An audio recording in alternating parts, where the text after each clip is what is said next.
وفي الأرض بأبي القاسم محمد.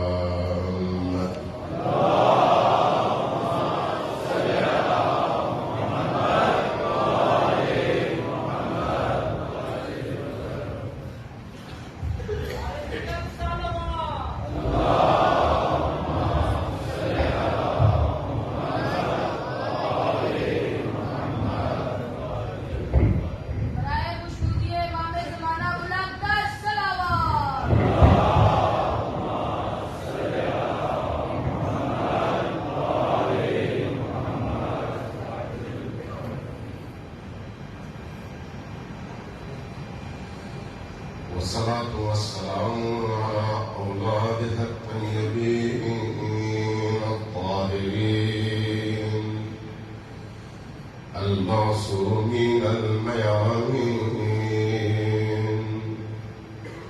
واللعنة الدائمة على أعدائهم أجمعين من يوم عداوتهم إلى قيام يوم الدين.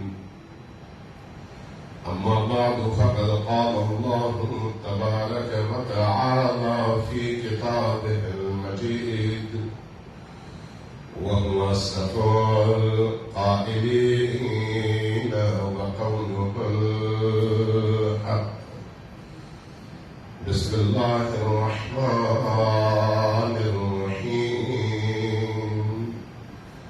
قل لا أسألكم عليه أجرا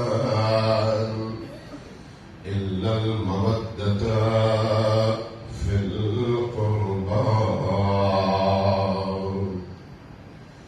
السلام على الحسين وعلى علي بن الحسين وعلى أولاد الحسين وعلى أصحاب الحسين صلوات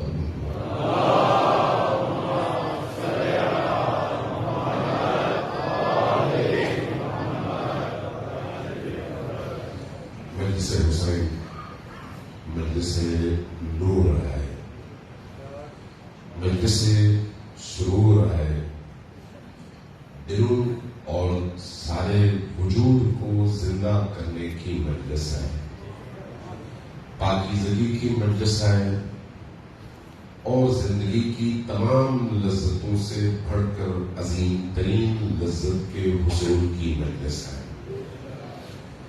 ذکر حسین، یاد حسین، عشق حسین اللہ تبارک و تعالیٰ کی طرف سے وہ نعمت ہے جو صرف خوش قسمت اور منتخب انسانوں کو اللہ کی طرف سے نصیب ہوتی ہے۔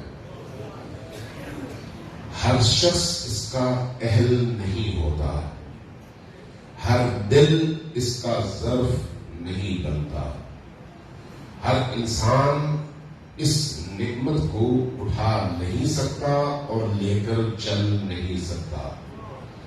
اس کے لیے ایک ایسا رشتہ خالق اور اس مخلوق کے درمیان ہونا چاہیے جس رشتے میں اطاعت ہو، جس رشتے میں پاکیزگی ہو، جس رشتے میں اللہ کی ربوبیت اور اللہ کے احکام کا انکار نہ ہو۔ اس لیے جن موجودات اور مخلوقات نے عالم الست میں اللہ کے حکم کے مقابلے میں سر جھکانے سے انکار کیا، انہی مخلوقات کو حسین ابن علی کی محبت اور ولایت سے محروم کر دیا گیا ہے۔ لہذا حسین ابن علی کی محبت ایسا نہیں ہے کہ ہم یہ سمجھیں کہ جو شخص چاہے اس تک پہنچ سکتا ہے، نہیں، اس کے لیے کچھ خاص قابلیتیں چاہیے، کچھ خاص استعداد چاہیے، کچھ خاص ایسی خصوصیات چاہیے جن کی بنیاد پر انسان اہل البیت علیہم السلام کی محبت کو اپنے اندر جگہ دے سکے اور پھر اسی محبت کے ساتھ زندگی کے سفر کو آخری لمحے تک قائم اور دائم رکھ سکے. کیونکہ یہ جو محبت کا سفر ہے، عشق کا سفر ہے، ولایت کا سفر ہے، اس میں بعض اوقات ہم اس حوالے سے دھوکہ کھا جاتے ہیں کہ اگر کسی نے حسین بن علی سے، ان کے جد سے، ان کے والد گرامی سے، ان کی والدہ گرامی سے، ان کے بچوں سے محبت کا اظہار کیا تو ہمارے دل نرم ہو جاتے ہیں. بات بھی درست ہے، چونکہ محبوب سے جو بھی محبت کرے گا محب کو خوشی ہوتی ہے. ہمارے اور حسین بن علی کے درمیان جو محبت کی نوعیت ہے وہ نوعیت ہی ایسی ہے جو کہ مادی نہیں ہے. مادی محبت اور معنوی محبتوں میں ایک بہت بڑا فرق موجود ہے، بہت بڑا فرق. وہ فرق کیا ہے؟ اگر مادی محبت ہو تو انسان اس محبوب کو حاصل تو کرنا چاہتا ہے، لیکن اگر کسی اور کے ہاتھ میں ہو تو اس سے چھیننا چاہتا ہے اپنے لیے.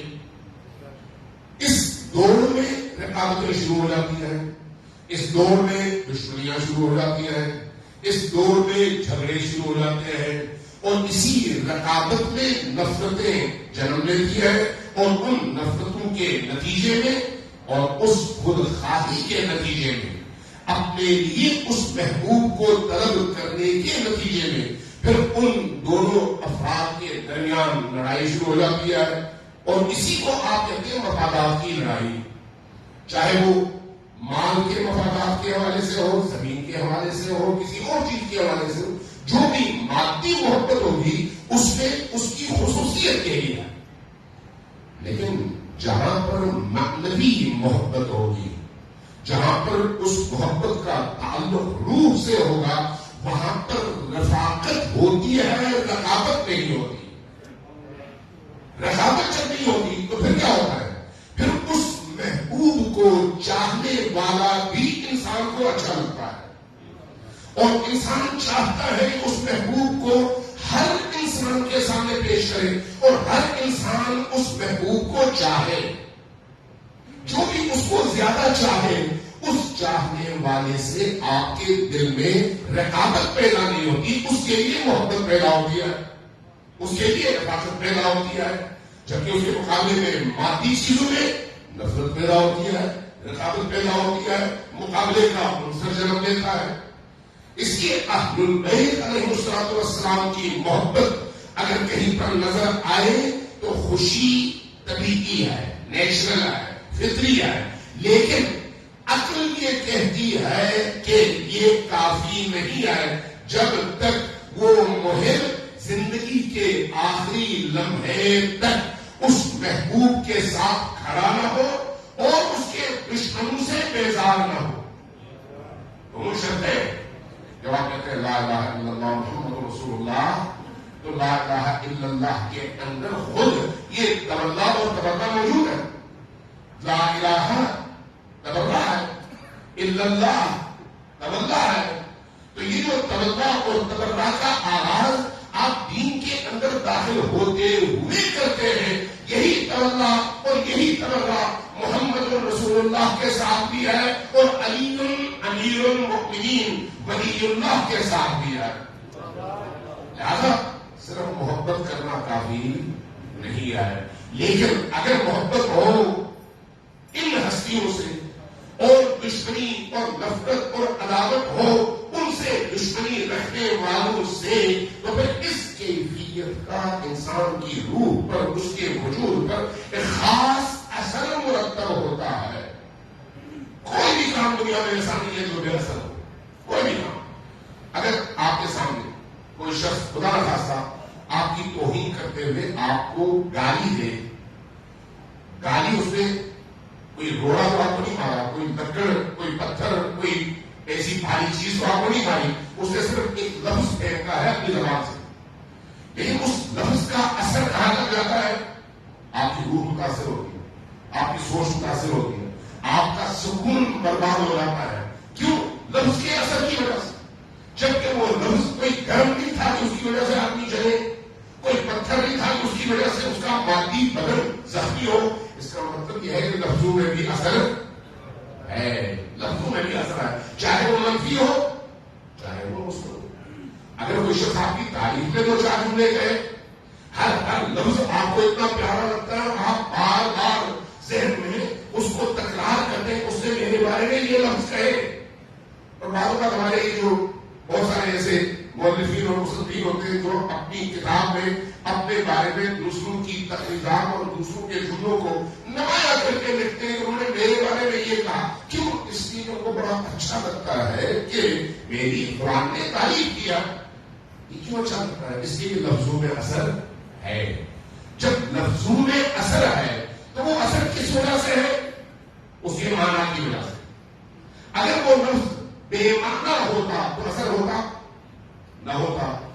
اسلام جن الفاظ کے نتیجے میں ہم تک پہنچتا ہے وہ سارے کے سارے الفاظ بامعنی ہے.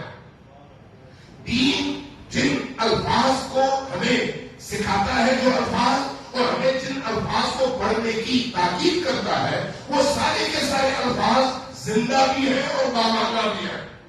اس لیے جب آپ کہتے ہیں یا علی تو اس یا علی کے اندر جو حروف ہیں وہ حروف زندہ ہیں اور اثر رکھتے ہیں.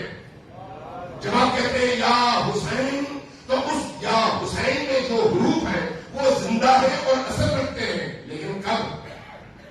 جب انسان اس یا علی کے حوالے سے سنتے ہوئے اور بولتے ہوئے متوجہ ہو. متوجہ نہ ہو تو پھر وہ اثر نہیں آتا. تمام عبادات میں یہی ہے. ہم جب نماز پڑھتے ہیں، ہم جب روزہ رکھتے ہیں، ہم جب باقی عبادات کرتے ہیں، حتیٰ قرآن کریم پڑھتے ہیں، زیارات پڑھتے ہیں اور بہت ساری عبادات ہیں جن کا اظہار ہم اپنی زبان سے کرتے ہیں، اعضاء و جوارح سے کرتے ہیں. جو عبادات ہماری زبانوں سے جاری ہوتی ہیں اور جن کی ادائیگی کے لیے ہمارے اعضاء اور جسمانی مختلف حصے رکوع و قیام و قعود اور مختلف شکلوں میں مختلف حرکتیں بجا لاتے ہیں، اگر خود انہی الفاظ اور انہی اعمال میں اندر روح ہو تو وہ روح، وہ معنی، وہ توجہ انسان کے اندر تبدیلی کا باعث ہے. اسی لیے نماز کے بارے میں کیا کہا گیا؟ ان الصلاۃ تنہی عن الفحشاء والمنکر. نماز فحشاء سے، بے حیائی سے، برائیوں سے روکتی ہے. قرآن نے کہا کب روکتی ہے؟ جب اس نماز میں آپ جو کچھ پڑھتے ہیں اس کی طرف متوجہ ہو کہ میں کیا پڑھ رہا ہوں. اداکاری ہے سید الشہداء انسان کو زندہ کرتی ہے. کب؟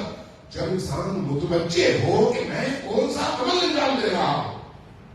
اداکاری ہے سید الشہداء روح ہے انسانی کے اندر ایک نورانیت پیدا کرتی ہے. کب؟ جب اس کو روٹین کا میٹر قرار دے کر وقت گزارنے کا ذریعہ نہ بنائے بلکہ ارتقاء اور اللہ کی طرف پرواز کا ذریعہ بنا کر اپنی پوری ہستی کے ساتھ عزاداری کی مجلس میں حاضر ہو.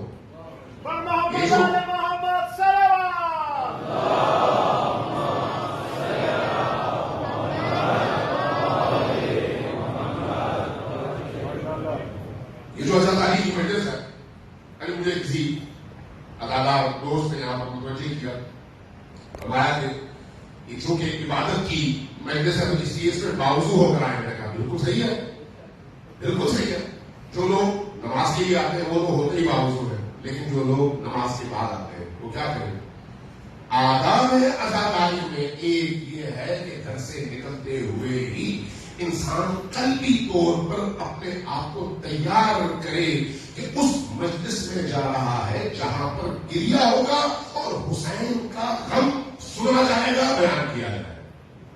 اور جب انسان اس ارادے، اس نیت اور قلبی طور پر اس آمادگی کے ساتھ نکلنا چاہتا ہے تو اس موقع پر جب وہ نکلے گا یقیناً چونکہ یہ عبادت کی محفل اور عبادت کی مجلس ہے، اس لیے وضو کر کے نکلے گا. جب وہ وضو کر کے نکلے گا اور ذکر حسین میں شرکت کرنے کی غرض سے نکلے گا، حسین ابن علی کی بارگاہ میں سلام عقیدت پیش کرنے کے لیے نکلے گا، زیارت حسین پڑھنے کے لیے نکلے گا، چاہے وہ زیارت حسین کربلا جا کے پڑھ رہا ہو یا پھر مسجد اور امام بارگاہ میں آ کر پڑھنا چاہتا ہو. جب زیارت حسین کے لیے نکلے گا تو حدیث کہتی ہے کہ اس کے گھر سے باہر ہر قدم کے نتیجے میں اللہ اس کا ایک گناہ معاف کر دیتا ہے اور ایک حسنہ بڑھا دیتا ہے.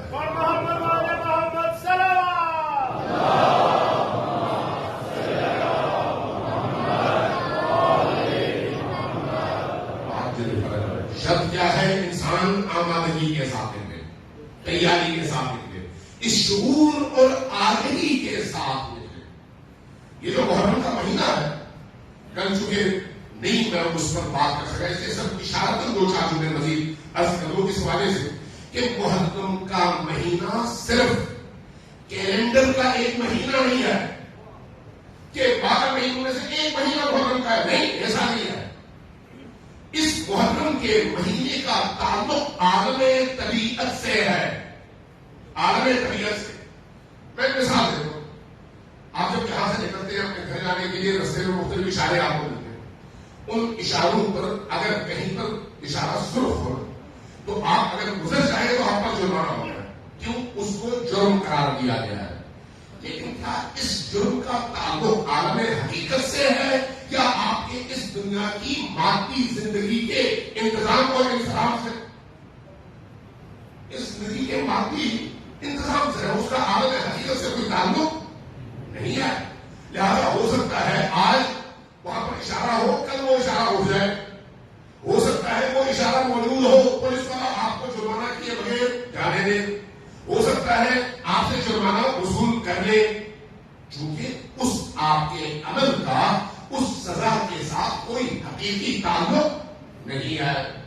لیکن کچھ چیزیں ایسی ہیں جن کا تعلق انسان کی زندگی میں عالم حقیقت سے ہے، عالم حقیقت سے. دعا کا تعلق عالم حقیقت سے ہے، عبودیت کا تعلق عالم حقیقت سے ہے، محرم الحرام کا تعلق عالم حقیقت سے ہے، غم حسین کا تعلق عالم حقیقت سے ہے، حب حسین کا تعلق عالم حقیقت سے ہے، اللہ سے حب اور محبت کا تعلق عالم حقیقت سے ہے. اور اگر یہ چیزیں انسان کی زندگی میں ہیں تو اس کا مطلب یہ ہے کہ عالم حقیقت میں کچھ ہے جس کو حاصل کرنے کے لیے اللہ نے اس کا دروازہ کھولا ہوا ہے. محرم الحرام کا تعلق اس جہان کے نظر آنے کا تعلق آپ کے کیلنڈر سے نہیں، عالم حقیقت سے ہے.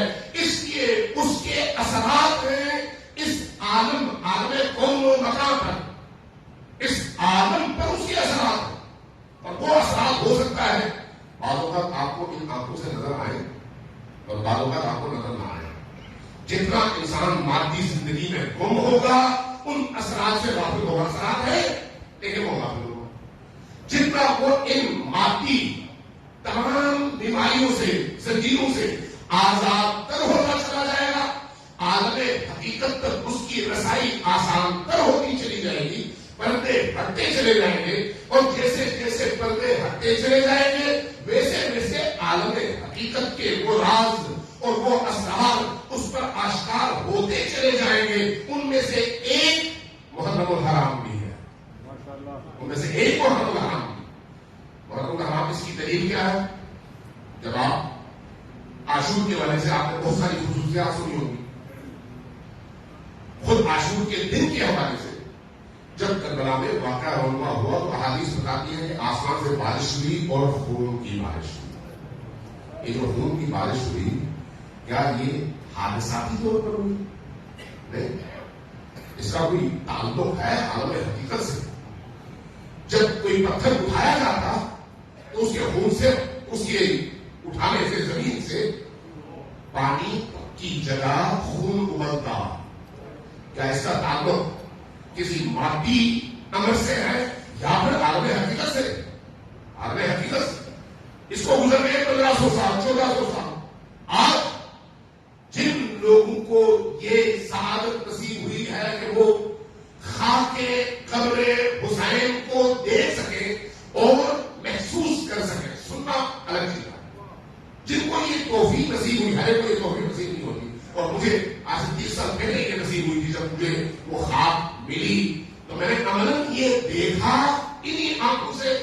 اور کسی اپنی حس سے گویائی سے اس کو میں نے سونگا اور مشاہدہ کیا اور اس حقیقت تک پہنچا جس حقیقت کو ائمہ اطہار نے احادیث میں بیان کیا ہے. آج صاحب کرنے کی بات وہ کیسے؟ جب کہا جاتا ہے کہ عاشور کا دن عصر کے وقت تربت حسینی جو کہ قبر حسین کی مٹی ہے، قبر حسین کربلا نہیں، یہ کربلا پورا شہر ہے، لیکن یہ بات ہو رہی ہے تربت قبر حسین. تربت حسین میں یہ تبدیلی آتی ہے کہ وہ اس کی رنگت تبدیل نہیں ہوتی بلکہ وہ خون میں تبدیل ہو جاتا ہے. وہ تربت خون میں تبدیل ہو جاتی ہے، وہ مٹی خون میں تبدیل ہو جاتی ہے. اور پھر اس کی دوسری خصوصیت ساتھ ساتھ جس کے پاس بھی ہو اس سے عطر والی خوشبو آتی ہے، مٹی کی خوشبو نہیں، عطر والی خوشبو. اس کا کیا مطلب ہے؟ اس کا کوئی تعلق ہے نا عالم حقیقت سے؟ یہ مٹی اگر عصر عاشور خون میں تبدیل ہوتی ہے تو اس کا مطلب ہے عالم حقیقت میں کچھ ہو رہا ہے، کچھ ہو رہا ہے. اس ہونے والے واقعے کے مشاہدے کے لیے ان آنکھوں کی نہیں بلکہ دل کی آنکھ کی ضرورت ہے. اور یہ جو دل کی آنکھ ہے یہ کب کھلتی ہے؟ جب انسان حقیقی معنوں میں حسین ابن علی کو اپنائے اور اس سفر میں ان تمام زنجیروں سے آزاد ہو جائے. سب آپ مجھے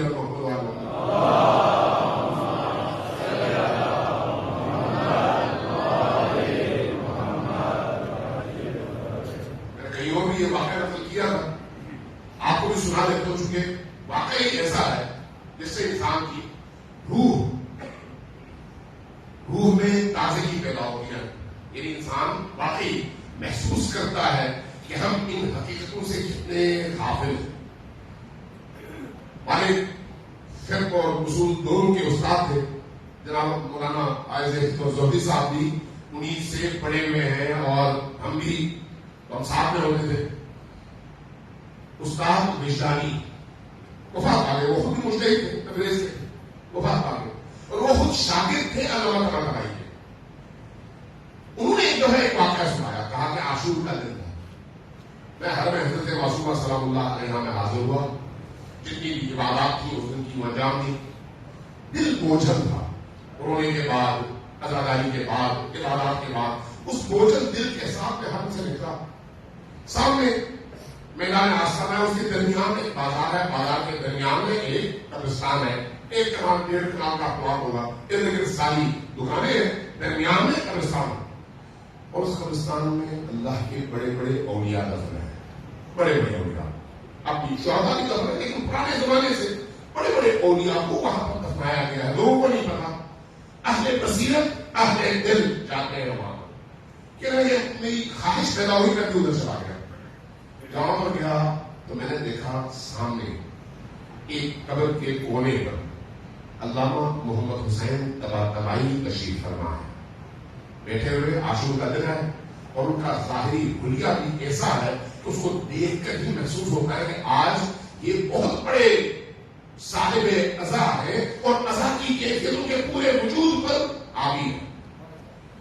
میں خاموشی سے جا کر ان کے پیچھے بیٹھ گئے. طباطبائی بہت بڑی شخصیت، بہت بڑی شخصیت، بہت ہی بڑی شخصیت. ہماری جب فکر اور عقلیں ان تک نہیں پہنچ سکتی تو پھر کبھی کبھی آدمی سوچتا ہے جب شاگرد کا یہ حال ہے تو جن کے در کے ایک ذرے کے فیض سے یہ ہستیاں وہاں تک پہنچی ہیں، ان اصل ہستیوں کا مقام کیا ہوگا؟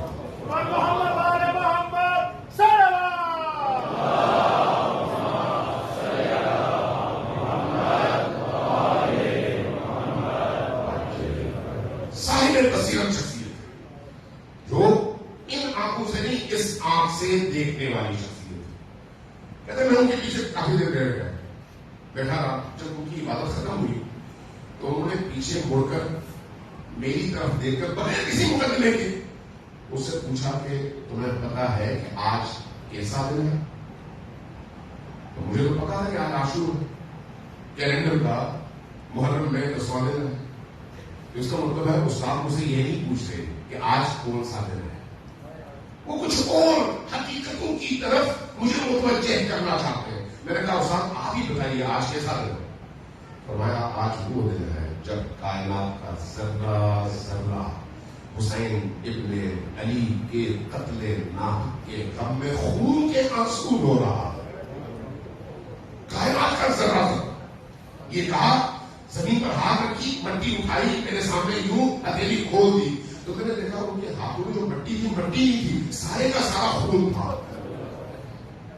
یہ کیا ہے؟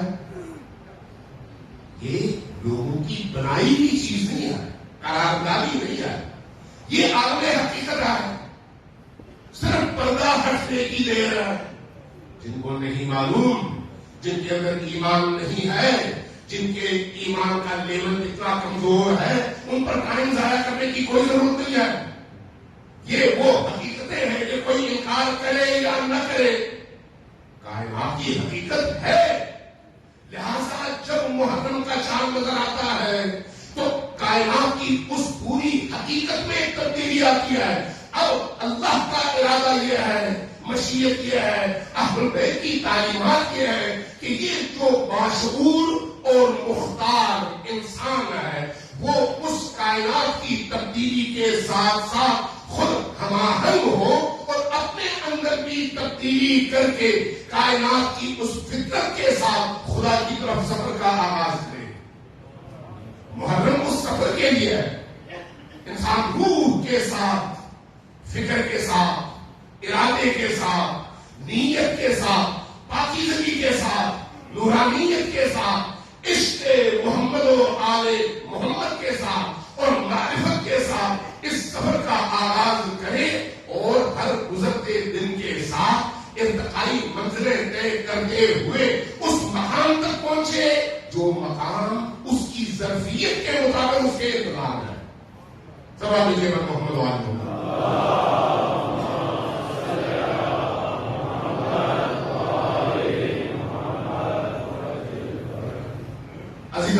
کل میں نے عرض کیا تھا کہ اللہ تبارک و تعالیٰ کی خواہش یہ ہے کہ ہم اہل البیت علیہ السلام کے عشق کو ہر گزرتے دن کے ساتھ اس میں غرق ہوتے چلے جائیں اور اس میں اضافہ ہو. کیوں؟ اللہ کو ضرورت نہیں ہے اس کی, اہل البیت کو اس کی ضرورت نہیں ہے, اس کی ضرورت ہمیں ہے. جیسے آپ اپنے بچے کو جب اسکول بھیجتے ہیں اور وہ اسکول سے واپس آنے کے بعد ٹی وی پہ مختلف کھیل کود میں ٹائم ضائع کرتا ہے, پڑھتا نہیں ہے, تو آپ کی شدید خواہش کیا ہوتی ہے یہ پڑھے. شدید خواہش کیا ہوتی ہے یہ اپنی جو استعداد اور صلاحیتیں ہیں وہ وہاں خرچ کرے جس سے یہ کمال تک پہنچے. آپ کا بچہ ہے, اس کی آپ کی پوری خواہش ہوتی ہے, اب وہ کرے نہ کرے یہ اس کا مسئلہ ہے. آپ کی خواہش کیا ہوتی ہے کہ آپ اس کو زیادہ سے زیادہ مواقع فراہم کرے تاکہ وہ ارتقا پائے, کمال پائے, کمالی صفات اپنے اندر جمع کر سکے. یہی کیفیت ایک اعلیٰ درجے میں اللہ تبارک و تعالیٰ اور اس کے ائمہ کے دین کی ہے کہ وہ دین ہم سے یہی چاہتا ہے کہ ہم ہر گزرتے لمحے کے ساتھ اپنی معرفت میں, اپنے عشق میں, اپنی محبت میں, اپنی مودت میں اس طرح سے آگے بڑھتے چلے جائیں کہ ہماری زندگی کا ہر عمل عبادت بن جائے. ہماری زندگی کا ہر عمل, لیکن اس عمل کے عبادت بننے کے لیے جو شرط اول ہے وہ اللہ اور نبی کی ولایت کے بعد علی کی ولایت کی قبولیت ہے.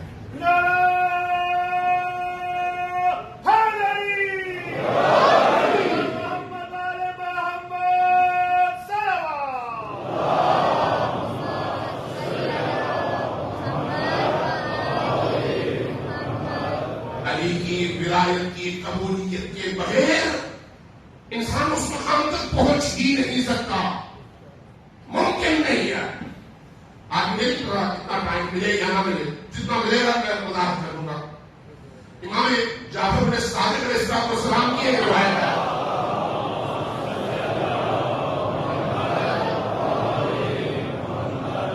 اور عجیب روایت ہے جو انسان کی عقلوں کے دروازے کھولنے کا سبب بنتی ہے. فرماتے ولایتی لعلی ابن ابی طالب احب الی من ولادتی منہ. میری ولایت کی جو نسبت علی ابن ابی طالب سے ہے، مجھے وہ نسبت میری اس نسبت سے زیادہ عزیز ہے جو نسبت ان کے بیٹے اور ان کی اولاد کی حیثیت سے مجھے حاصل ہے۔ ذرا توجہ دیں، کیا بات کی ہے امام نے کہ مجھے جو نسبت علی ابن ابی طالب سے ان کی ولایت کی وجہ سے حاصل ہے، یہ ولایت کی نسبت ان کے بیٹے ہونے کی نسبت سے زیادہ عزیز ہے۔ کیوں ایسا ہے؟ بیٹا ہونا کوئی معمولی بات تو نہیں ہے، ہر ایک تو نہیں ہو سکتا، اس کے لیے بہت سارے مقدمات چاہیے اور واقعی ظرفیت چاہیے، واقعی وہ مقام چاہیے، پاکیزگی چاہیے اور بہت سارے اس کے اسباب ہیں جو ہو تب یہ کیفیت حاصل ہوتی ہے کہ کسی کے ظلم سے کوئی صادر ہو اور نکلے۔ لیکن امام فرماتے ہیں نہیں، مجھے ان کی جو ولایت کی نسبت ہے وہ ان سے ولادت کی نسبت سے زیادہ عظیم ہے۔ اور اس کی وجہ کیا ہے؟ فرماتے ہیں اس لیے کہ ولایت علی ابن ابی طالب فرض، علی کی ولایت فرض ہے اور ولادتی منہ فضل، اور میرا ان سے پیدا ہونا اور ان کے ظلم سے ہونا یہ اللہ کی طرف سے ایک فضل ہے۔ اگر ولایت نہ ہو تو اس کا کوئی فائدہ نہیں ہے۔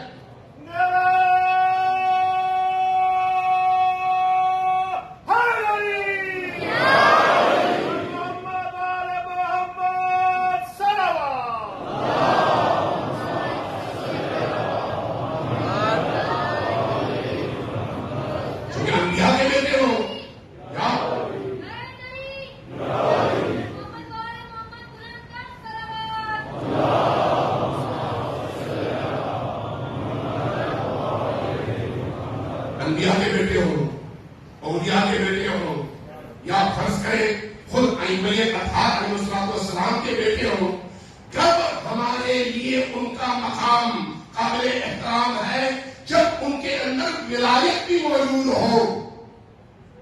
ولایت، اس کی یہ جو ولایت ہے اللہ کی طرف سے فرض ہے، فرض اسی طرح جس طرح سے نماز فرض ہے، لیکن اس فرض کے ساتھ کہ ولایت کی جو فرضیت ہے وہ باقی تمام چیزوں کی نسبت بھاری ہے، یہ ہے تو باقی تمام فرائض ہے، یہ نہیں ہے تو کوئی فریضہ کسی کام کا نہیں ہے۔ مجھے نہیں معلوم بھاری کی بات آپ کیا پھر ایسی گزر گئی، یہ تو سوال میں جناب محمد والے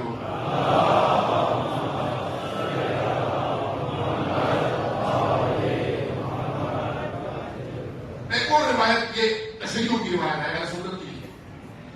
تشیع تو میں عام طور پر کوشش کرتا ہوں اہل سنت کے منابع سے روایات آپ کی خدمت میں نقل کروں، ہمیشہ میری کوشش یہ ہوتی ہے کیونکہ جو ہمارا مدعا ہے اس کی تعریف کے لیے خود اہل سنت کے منابع اور احادیث کی کتابوں میں اتنی روایتیں ہیں کہ ان کی موجودگی میں پھر آپ کو کسی شیعہ روایت کی ضرورت بھی باقی نہیں رہتی، اگرچہ ضرورت ہے لیکن ثابت کرنے کے لیے وہی روایتیں کافی ہیں، وہی روایت۔ میں یہ جو روایت ہے یہ تشیع کی معتبر کتابوں میں سے آپ کی خدمت میں پیش کرتا ہوں۔ ایک اور سوال مجھے محمد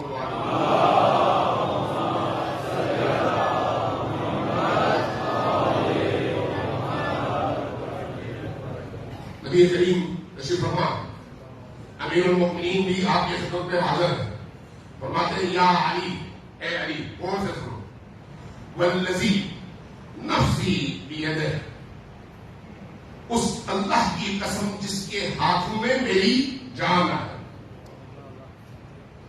والذی بعثنی بالنبوہ، اس اللہ کی قسم جس نے مجھے نبوت پر مبعوث فرمایا ہے، واصطفانی علی جمیع بریتہ، جس نے تمام عالم میں سے مجھے چنا ہے، اس خدا کی قسم ہے، لو اگر ان عبدا، کوئی ایک اللہ کا بندہ، عبد اللہ الف عام، میں نے حساب لگایا اور مفسرین کو دیکھا کہتے ہیں 8 کروڑ سال، میں سادہ رسول میں اگر کہوں تو فرمایا کہ اگر کوئی عبد کوئی بندہ 8 کروڑ سال عبادت کرے تو جو ہے 8 کروڑ سال عبادت کرے ما قبل اللہ منہ الا بولایتہ، اگر اس کے اندر آپ کی ولایت نہ ہو تو اللہ اس کی کوئی عبادت قبول نہیں کرے گا.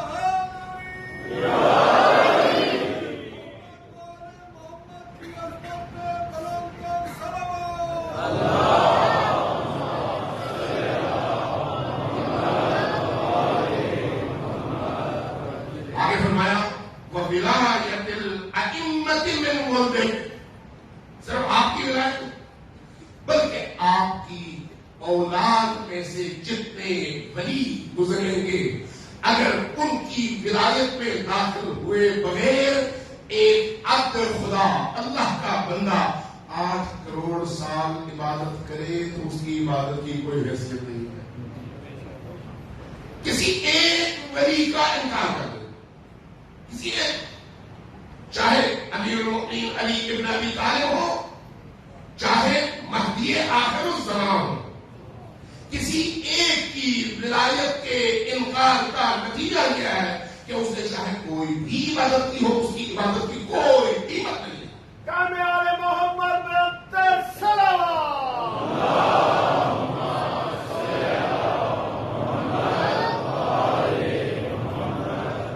یہ ہے تولا کا پہلو، تولائی پہلو، اور دوسری طرف تبرعی پہلو ہے.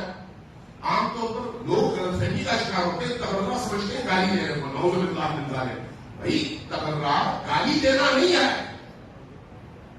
سب کو شتم تبرع نہیں ہے. اللہ تبارک و تعالیٰ نے سب کو شتم کرنے سے، گالی دینے سے منع فرمایا ہے. اس لیے تبرع گالی دینا نہیں ہے بلکہ اعلان کرنا ہے کہ میں اس کو مانتا ہوں اور اس کو نہیں مانتا، میں اللہ کو مانتا ہوں غیر اللہ کو نہیں مانتا، میں نبی کریم کو رسول مانتا ہوں، کسی اور کی رسالت کا قائل نہیں ہوں ان کے مقابلے میں.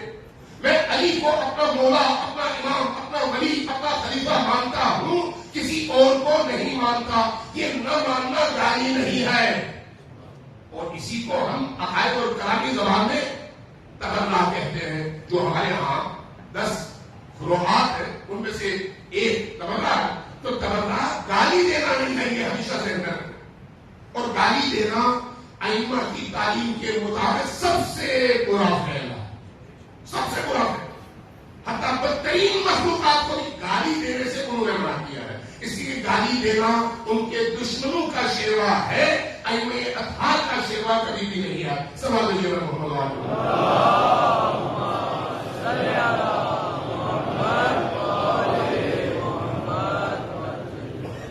اور اس کے بعد ایک جملہ ارشاد فرمایا، بڑا عجیب فرمایا کہ وَإِنَّ وِلَایَتُكَ، اور یہ یاد رکھیے کہ آپ کی ولایت، ان ولایت ہے، لا تقبل، یہ ولایت قبول نہیں ہوتی، الا بالبراءۃ من اعدائک، جب تک آپ اور آپ کی اولاد میں جتنے ولی آتے ہیں ان کے دشمنوں سے انسان بیزار اور ان سے اپنی لائن الگ نہ کرے. الگ نہ کرے. صرف محبت کافی نہیں ہے، صرف محبت نہیں بلکہ اس محبت کے نتیجے میں ان سے جڑنا اور ان کے دشمنوں سے کٹ جانا. سوال لیجیے گا محبت والوں.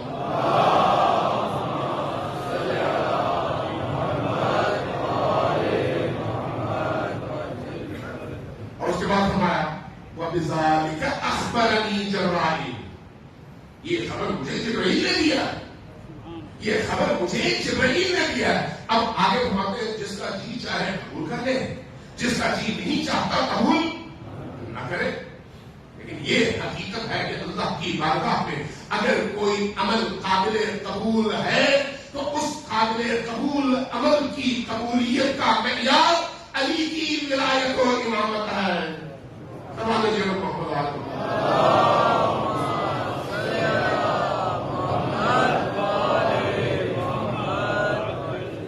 اس لیے چاہے علی کے جیسے بھی دشمن ہو آج کے دور میں وہ یہ جرأت نہیں کر سکتے کہ علی کے مقابلے میں کوئی ایسی بات کریں جس سے علی علیہ السلام کی تنقید واضح ہو، لیکن پیرایوں میں لپیٹ کر مختلف ہیلوں اور بہانوں سے اس طرح سے ضرور بات کریں گے جس سے علی کے مقابلے میں کوئی اور اٹھ جائے.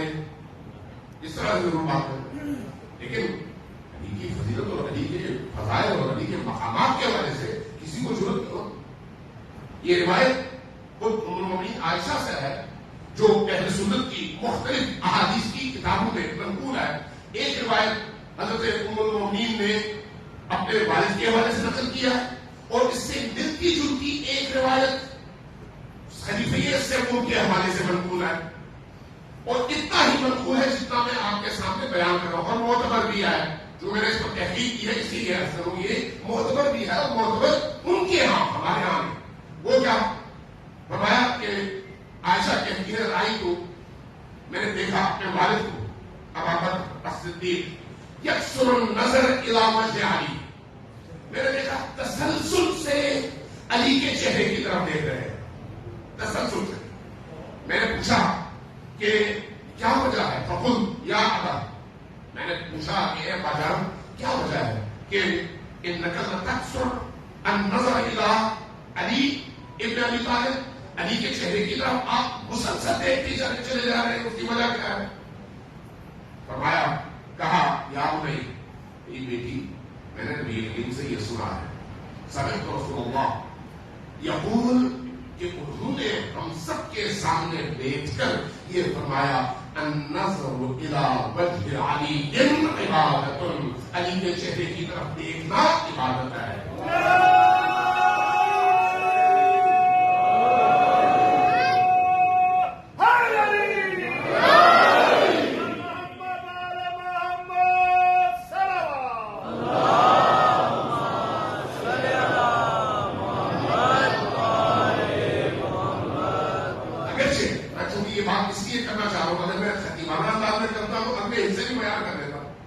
لیکن یہ حصہ سب کے پاس معتبر ہے، باقی دو حصے ہمارے ہاں معتبر ہیں.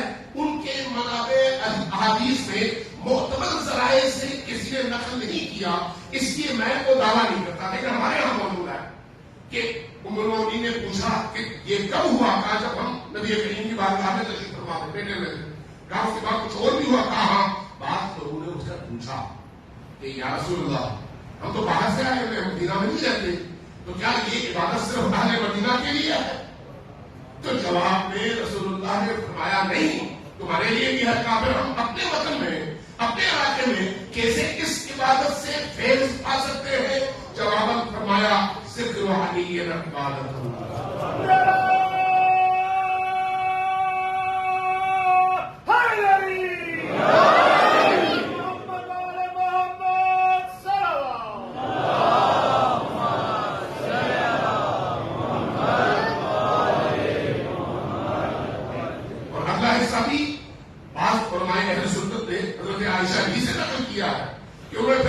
اس کے بعد جو بھی ہوا کہا وہ کیا ہوا؟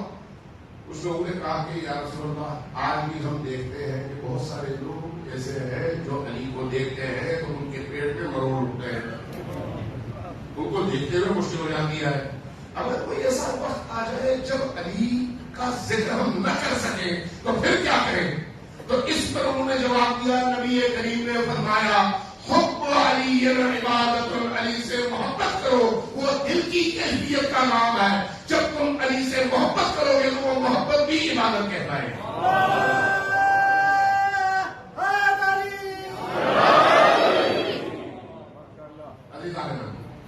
اہل البیت علیہ السلام کی محبت جتنی بڑھتی چلی جائے گی، اگر معرفت کے ساتھ ہو تو انسان اپنے عملی زندگی کا سانچہ پھر علی کو بناتا ہے اور اولاد علی کو بناتا ہے. جب عملی زندگی کا سانچہ وہ بن جائے تو پھر انسان بدن کے حوالے سے نہیں، اپنی روح کے حوالے سے، اپنی سوچ کے حوالے سے، اپنے کردار کے حوالے سے اس سانچے میں ڈھلنے لگتا ہے. اور جیسے جیسے اس سانچے میں ڈھلنا شروع ہو جاتا ہے ویسے ویسے ان کا قرب حاصل ہونا شروع ہو جاتا ہے. اور جیسے جیسے اس قرب میں اضافہ ہوتا چلا جاتا ہے وہ زمین سے اٹھتا ہے اور آسمانی بنتا چلا جاتا ہے. سماج جیون محمد وعلیکم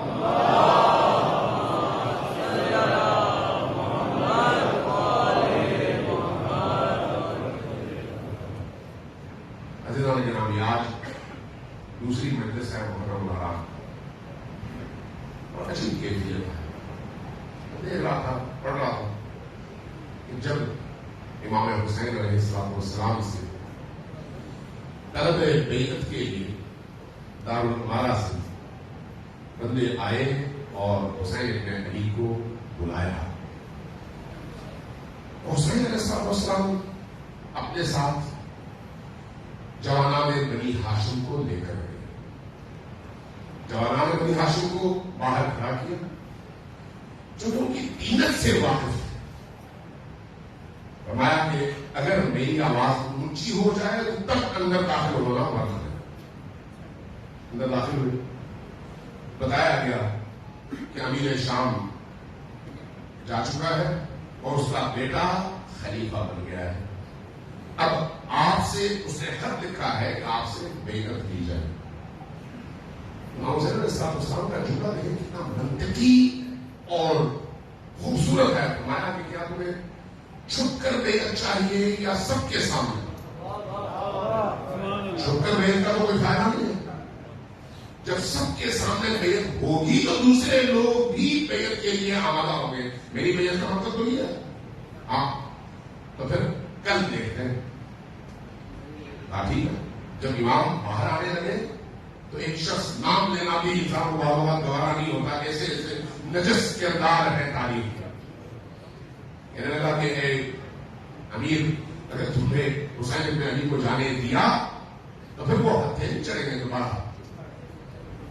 امام حسین علیہ السلام کے چہرے کا جلال دیکھ کر سب سہم ہوئے. جلال. امام جب واپس آئے اپنے اہل خانہ کو، خاندان والوں کو، بنی ہاشم کو جمع کیا اور ان تک یہ خبر پہنچائی بھی اور اس کے بعد سفر کی تیاریوں کا آغاز بھی ہوا. اس پر میں اگر ہو سکے تو میں بات کروں گا انشاءاللہ تعالیٰ کہ امام حسین علیہ السلام کی سفر کے پیچھے عوامل کیا ہے. عوامل کیا جو اس کے لیے پوری کم از کم ایک مجلس کو چاہیے کہ وہ کون سے عوامل ہیں جن کی وجہ سے حسین ابن علی نکلتے ہیں مدینہ چھوڑ کر. جب سب کو جمع کیا گیا تو عجیب بات یہ ہے کہ خبر ملی حضرت ام سلمہ کو. حضرت ام سلمہ ازواج نبی میں، امہات المؤمنین میں وہ جلیل القدر ترین خاتون ہے. حضرت ام المؤمنین خدیجۃ الکبریٰ سلام اللہ علیہا کے بعد جس کا سب سے زیادہ احترام اہل البیت نے کیا. اور روایات میں ہے کہ امام حسن اور امام حسین علیہ السلام حضرت ام سلمہ کو اماں کہہ کر پکارا کرتے تھے. اماں کہہ کر محبت میں انتہا. ان تک خبر پہنچی کہ حسین کہیں سفر پر نکلنے کا ارادہ کر رہے ہیں. دوڑی دوڑی بیٹا حسین، میں نے سنا ہے تم عراق کا قصد سفر کر رہے ہو. ایسے ہی یہ جملہ کہا حسین ابن علی نے سر اٹھایا تھا. ہاں اما جان، اب وہ وقت آ گیا ہے جس میں میں نے اپنے کیے ہوئے وعدے پر عمل کرنا ہے. فرمایا بیٹا حسین عراق نہ جاؤ. کہا کیوں؟ کہا اس لیے کہ عراق میں تمہیں قتل کر دیا جائے گا. تو آپ کو کیسے پتا چلا؟ بیٹا تمہارے جد رسول اللہ نے مجھے ایک دن روتے ہوئے خواب کی ایک شیشی عطا کی تھی اور اس کو مجھے یہ فرمایا تھا کہ ام سلمہ ایک وقت آئے گا، کوئی اور تو ہوگا نہیں، تم ہوگی، تو جب میرا بیٹا حسین کربلا میں قتل ہو. اس وقت اس شیشی کے اندر مٹی کو دیکھ لینا، یہ خون میں تبدیل ہو جائے تو سمجھ لینا کہ میرا بیٹا حسین کربلا میں شہید ہو گیا. سلمہ نے جب روتے ہوئے یہ عرض کیا، یہ فرمایا، امام حسین علیہ السلام گلے لگے، رونے لگے، روتے ہوئے کہنے لگے کہ اماں جان آپ کو کیا معلوم، کیا آپ سمجھتی ہیں کہ مجھے نہیں معلوم کہ میں قتل ہو رہا ہوں؟ کیا آپ کو نہیں معلوم کہ میں یہ ساری چیزیں پہلے دن سے جانتا ہوں؟ آپ چاہیں گی کہ میں وہ سرزمین آپ کو دکھاؤں جہاں پر میں نے قتل ہو رہا ہے؟ حضرت ام سلمہ روایت کہتی ہے، شیخ صدوق کی روایت کہتی ہے کہ حضرت ام سلمہ نے فرمایا کہ ہاں بیٹا مجھے دکھاؤ. دو طرح سے نقل ہوا ہے، ایک یہ کہ حضرت امام حسین نے آپ کی آنکھوں کے سامنے کو ہاتھ کا اشارہ کیا تو زمین سمٹ گئی، کربلا اٹھ کر سامنے آ گیا، اور وہ منظر سامنے آیا جس میں امام حسین علیہ السلام اپنے اصحاب کے ساتھ خون میں لت پت رہے. یہ منظر دیکھا، اور جب وہ مٹی جس کی شیشی حضرت ام سلمہ کے ہاتھ میں ہے وہ دیکھی تو امام حسین علیہ السلام نے ہاتھ بڑھایا اور کربلا کی کچھ مٹی اٹھائی اور فرمایا کہ اماں جان میرے جد نے جو مٹی آپ کو دیکھی اس میں اس مٹی کو بھی شامل کیجئے، اور 10 محرم کو دیکھیے کہ یہ مٹی سرخ ہو جائے گی اور خون میں تبدیل ہو جائے گی، تب سمجھ لیجئے کہ میں اپنے وعدے پر عمل کرنے میں کامیاب ہو گیا. حضرت امام حسین اس طرح سے مدینہ سے نکلے، اس طرح سے.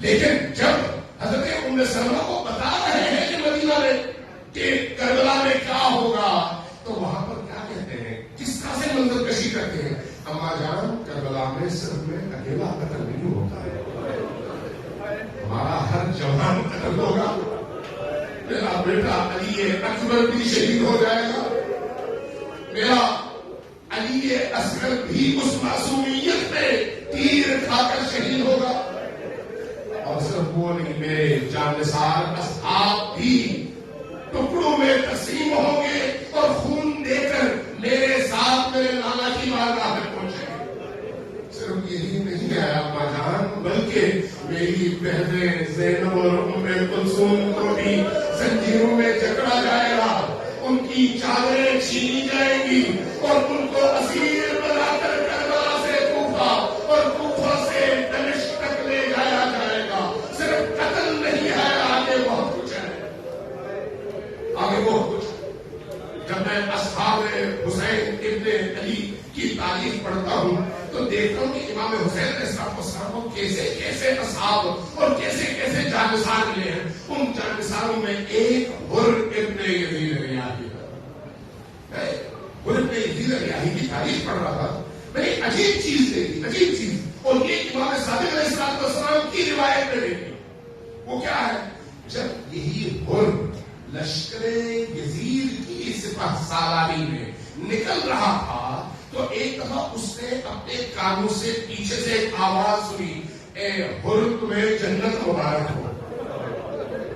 پیچھے مڑ کے دیکھا کوئی نہیں، آگے بڑھا، دوبارہ وہی آواز سنی، پیچھے مڑ کے دیکھا کوئی نہیں، آگے بڑھا، پھر وہی آواز سنی، پیچھے دیکھا کوئی نہیں. اپنے آپ کو مخاطب کیا اور کہا، سکلت کا امک، تمہاری ماں تم پر روئے، تم جا رہے ہو حسین کا رستہ روکنے اور آواز آ رہی ہے بہشت کی طرف جا رہے ہو، اس میں راز کیا ہے، اس میں راز کیا ہے، کیسے تم بہشت کی طرف جا سکتے ہو اگر تم حسین کا رستہ روکنے جا رہے ہو.